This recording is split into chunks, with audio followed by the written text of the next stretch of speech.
Hello guys, this is miss Hasan and you are watching Hasan art studio. इस video में हम बात करेंगे कि अगर आप 11th क्लास में आर्ट स्ट्रीम चूज़ करते हैं तो आपको क्या क्या फ्यूचर में अपॉर्चुनिटीज़ होंगी और क्या क्या आपको फ्यूचर में आप क्या कर सकते हैं। तो चलिए हम यहाँ पर शुरू कर लेते हैं कि आपको क्या क्या उसमें ऑप्शन मिलेंगे आपको करने के लिए। तो उसमें हम सबसे पहले यहाँ पर बात करेंगे जैसे कि आप आर्ट्स स्ट्रीम में हम क्या कर सकते हैं। अगर हम चूज़ कर रहे हैं आर्ट आफ्टर क्लास 10th तो उसमें आपको सबसे अभी आपका 12th हो जाएगा, तो फिर उसके बाद आप क्या करेंगे। अगर आपका 12th आर्ट से हो जाता है तो उसके बाद आप क्या क्या कर सकते हैं। तो सबसे पहले जो ऑप्शन आता है सबसे सिंपल है, वो है BA बैचलर ऑफ आर्ट्स आप कर सकते हैं, जिसमें कि आपको अपॉर्चुनिटीज़ होती हैं कि आप उसमें कोई भी सब्जेक्ट चूज़ कर सकते हैं। उसमें 3 या 2 सब्जेक्ट रहते हैं, या फिर आप ऑनर्स कर सकते हैं, इंग्लिश ऑनर्स कर सकते हैं और बहुत सारे ऑनर्स होते हैं उसमें। और उसके बाद आप टीचर्स बन सकते हैं, या फिर किसी एक पर्टिकुलर फील्ड में आप उसका मास्टर्स कर सकते हैं, उससे PhD कर सकते हैं और आप उसमें रिसर्च कर सकते हैं। आर्कियोलॉजिस्ट बन सकते हैं आप, साइकोलॉजिस्ट बन सकते हैं आप। तो आर्ट्स के बाद आपको क्या क्या आपको इसमें मिलता है वो उसकी बात करते हैं। सबसे पहले नंबर पे हम रखेंगे BA को, क्योंकि सबसे ज़्यादा स्टूडेंट BA करना पसंद करते हैं, चाहे साइंस स्ट्रीम वाले हों या कॉमर्स वाले हों या आर्ट्स वाले हों। जब हमें पता चलता है 12th के बाद समथिंग 70% स्टूडेंट आर्ट्स की तरफ जाते हैं, वो सिर्फ BA करते हैं, और बाकी के स्टूडेंट जिस फील्ड में जाना चाहते हैं वो उसमें चले जाते हैं। लेकिन जो 70% स्टूडेंट हैं वो आर्ट्स फील्ड में आ जाते हैं। तो हम इसीलिए 12th में हमें आर्ट्स लेना चाहिए। अगर हमारा फ्यूचर में कोई प्लान नहीं है किसी भी ऐसे सब्जेक्ट में जाने का या ऐसे फील्ड में जाने का, तो हम यहाँ पर ये कर सकते हैं। तो BA में आप क्या कर सकते हैं, ये होता है बैचलर ऑफ आर्ट। तो बैचलर ऑफ आर्ट के बाद आप BA करने के बाद आप किसी भी सब्जेक्ट के टीचर बन सकते हैं। उसके बाद आपको B.Ed कर सकते हैं। BA प्लस B.Ed करने के बाद आप बन सकते हैं टीचर। आप ये गवर्नमेंट में भी अप्लाई कर सकते हैं, ठीक है। एंड सेकेंड वन, अभी हम इसके बाद हम MA कर सकते हैं। BA के बाद हम MA भी कर सकते हैं, PGT टीचर बन सकते हैं। और हम बहुत सारे काम, जैसे मास्टर्स करने के बाद हम PhD कर सकते हैं, हम प्रोफेसर बन सकते हैं किसी डिग्री कॉलेज या यूनिवर्सिटी में। एंड उसके बाद आता है BP.Ed। अगर आपको स्पोर्ट्स में इंटरेस्ट है तो आप अपना एक सब्जेक्ट जो ऑप्शनल होता है उसमें स्पोर्ट्स को आप चूज़ करें, या फिर स्पोर्ट्स तो रहता ही है आपके पास। जो जैसे कि यूपी बोर्ड में स्पोर्ट्स आपके पास कंपलसरी रहता ही है। और जैसे जो CBSE बोर्ड है उसमें क्या होता है, उसमें आपको चूज़ करना होता है, आप ऑप्शनल में ले सकते हैं, स्पोर्ट्स ले सकते हैं। तो अगर आपके पास स्पोर्ट्स है या फिर स्पोर्ट्स नहीं भी है, आपने BA किया, फिर उसके बाद आप BP.Ed कर सकते हैं। बैचलर्स होना ज़रूरी है, बैचलर के बाद आप BP.Ed कर सकते हैं। उसके बाद आप PTI टीचर बन सकते हैं किसी भी स्कूल में। ये तो हो गई आप टीचर की बात। फिर आप MA कर सकते हैं, B.Ed कर सकते हैं, और B.Ed के बाद BP.Ed कर सकते हैं, BP.Ed कर सकते हैं, ठीक है। और उसके बाद आप इसमें मास्टर्स कर सकते हैं, जिसे कहते हैं हम MA। ये किसी भी सब्जेक्ट से हो सकता है, जो सब्जेक्ट आपके BA में थे उसके साथ आप MA कर सकते हैं। फिर MA के बाद आप इसके बाद आप PhD कर सकते हैं उसी सब्जेक्ट में। PhD करने के बाद आप प्रोफेसर बन सकते हैं। उसके लिए आपको नेट क्वालिफाई करना ज़रूरी होता है अगर आप गवर्नमेंट कॉलेज में प्रोफेसर बनना चाहते हैं तो। अभी उसके बाद आते हैं हम LLB कर सकते हैं, नंबर 5 आता है। इसमें ये इंटीग्रेटेड कोर्सेज होते हैं, जैसे BA प्लस LLB, तो ये 5 ईयर का कोर्स हो जाता है। जैसे कि हमारा B.Ed 5 ईयर का होता है, BA प्लस B.Ed अगर हम करते हैं अलग अलग तो वो होता है 3 ईयर का BA होगा एंड प्लस 2 ईयर का B.Ed होगा, तो ये 5 ईयर हो जाता है। लेकिन हम इंटीग्रेटेड करेंगे तो आपका वो BA एंड B.Ed प्लस करके 4 ईयर का हो जाएगा।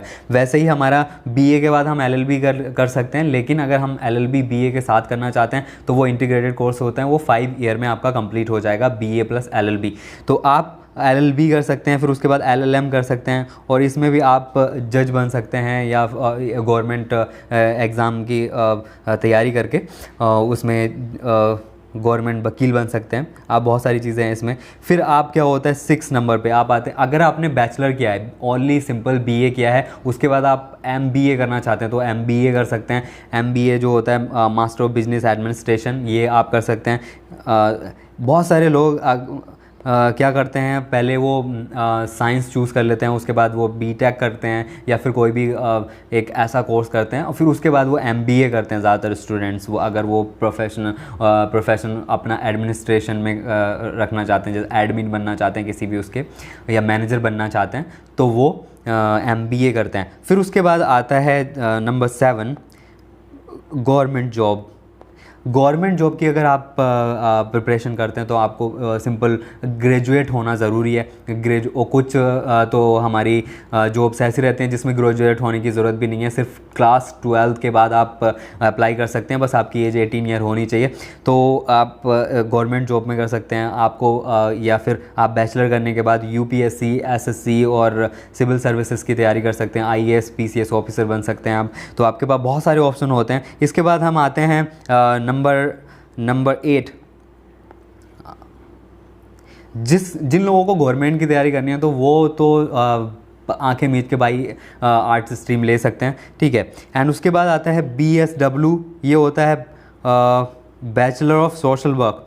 तो इसका भी आजकल बहुत ज़्यादा चलन है, बैचलर ऑफ सोशल वर्क का। ये काफ़ी ट्रेंडिंग में है ये कोर्स। आप इसके बारे में और ज़्यादा आप पता कर सकते हैं। फिर इसके बाद आप MSW कर सकते हैं, master of social work. And उसके बाद आप BLLB की हमने बात कर ली। आप 12th आर्ट्स से करने के बाद BBA कर सकते हैं। नंबर 9 आपका आता है BBA कर सकते हैं आप। इसके बाद MBA कर सकते हैं। उसके बाद आप 10 नंबर आता है, आप फैशन डिज़ाइनिंग में जा सकते हैं। आपको जैसे फैशन डिज़ाइनिंग का शौक़ है और आप बहुत सारी अच्छी चीज़ें बना सकते हैं, जैसे कि क्लोथ्स को आप डिज़ाइन कर सकते हैं, या फिर आप बूट्स डिज़ाइन हो गया, ये बहुत सारी डिज़ाइनिंग कंपनीज़ होते हैं। तो आपको फ़ैशन डिज़ाइनिंग में जा सकते हैं। फ़ैशन के अंदर जो भी चीज़ें आती हैं वो आपको डिज़ाइन करनी होती हैं, तो आप फ़ैशन डिज़ाइनिंग में जा सकते हैं। ये बहुत ही ज़्यादा ट्रेंडिंग में है और एक फ़ैशन डिज़ाइनर बहुत ज़्यादा आजकल पैसे यहाँ पर कमाते हैं, तो आप फ़ैशन डिज़ाइनिंग में जा सकते हैं, ठीक है।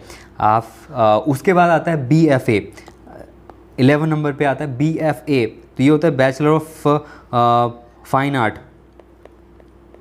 सो बैचलर ऑफ फाइन आर्ट में क्या होता है, इस आर्ट में आपको अगर इंटरेस्ट है, जैसे कि स्कल्पचर में इंटरेस्ट है, पेंटिंग में आपको इंटरेस्ट है, और आजकल डिजिटल आर्ट का भी ज़माना है, और बहुत क्या कहते हैं एनिमेशन आप इसमें कर सकते हैं BFA में। तो ये आप बहुत सारी डिज़ाइनिंग कर सकते हैं। आप पेंटर बन सकते हैं। पेंटर जो होते हैं लाखों की पेंटिंग्स जिनकी बिकती हैं, आप इसमें जा सकते हैं।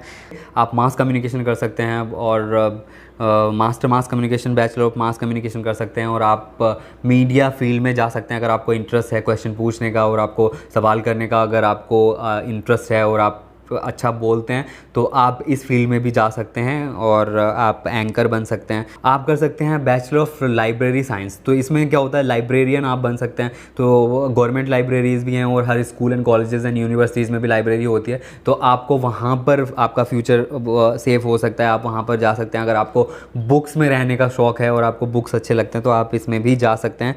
तो ये लाइब्रेरी वाला हो जाएगा आपका। एंड उसके बाद आते हैं, आपको जैसे फ़ॉरेन लैंग्वेजेस में आपको बैचलर करना है, आप कोई भी लैंग्वेज में बैचलर कर सकते हैं, जैसे कि आप स्पेनिश में कर सकते हैं, या फिर जापानीज़, चाइनीज़, कोई भी लैंग्वेज में कर सकते हैं। ट्रांसलेटर का काम कर सकते हैं, जो कि ऑनलाइन ट्रांसलेटर्स होते हैं, और जो कस्टमर केयर्स होते हैं अलग अलग कंट्रीज़ के, अलग अलग लैंग्वेजेस के, तो आप उसमें अपना फ्यूचर सेव कर सकते हैं। तो ये थे आपके सारे फील्ड जिसमें आप अपना फ्यूचर बना सकते हैं आफ्टर 10 जो भी आप स्ट्रीम, जैसे आर्ट स्ट्रीम लेते हैं और उसमें 12 के बाद आप जिस फील्ड में अपना फ्यूचर बना सकते हैं, वो ये सारे कोर्सेज़ हैं और ये सारे आपके फ्यूचर प्लान्स हो सकते हैं। अगर आप 10 के बाद आर्ट स्ट्रीम चूज़ कर रहे हैं तो आपके पास ये चीज़ और ये ऑप्शन हो सकते हैं। आप इसमें अपना फ्यूचर सिक्योर कर सकते हैं अगर आपको ये इसमें इंटरेस्ट है, और आपको maths and bio and science में इंटरेस्ट नहीं है